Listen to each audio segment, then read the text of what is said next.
എബ്രായർ അദ്ധ്യായം 1.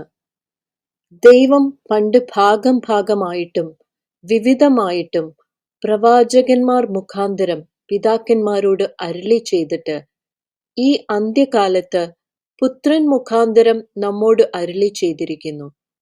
അവനെ താൻ സകലത്തിനും അവകാശിയാക്കി വെച്ചു. അവൻ മുഖാന്തരം ലോകത്തെയും ഉണ്ടാക്കി.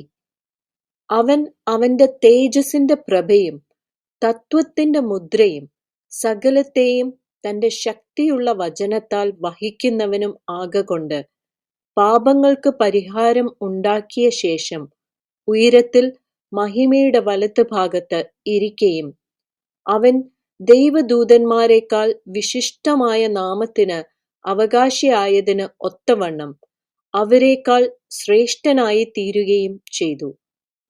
നീ എന്റെ പുത്രൻ, ഞാൻ ഇന്ന് നിന്നെ ജനിപ്പിച്ചിരിക്കുന്നു എന്നും ഞാൻ അവന് പിതാവും അവൻ എനിക്ക് പുത്രനും ആയിരിക്കും എന്നും ദൂതന്മാരിൽ ആരോടെങ്കിലും വല്ലപ്പോഴും അരുളി ചെയ്തിട്ടുണ്ടോ? ആദ്യജാതനെ പിന്നെയും ഭൂതലത്തിലേക്ക് പ്രവേശിപ്പിക്കുമ്പോൾ ദൈവത്തിന്റെ സകല ദൂതന്മാരും അവനെ നമസ്കരിക്കണം എന്ന് താൻ അരുളി ചെയ്യുന്നു. അവൻ കാറ്റുകളെ തന്റെ ദൂതന്മാരും അഗ്നിജ്വാലയെ തന്റെ ശുശ്രൂഷകന്മാരും ആക്കുന്നു എന്ന് ദൂതന്മാരെ കുറിച്ച് പറയുന്നു.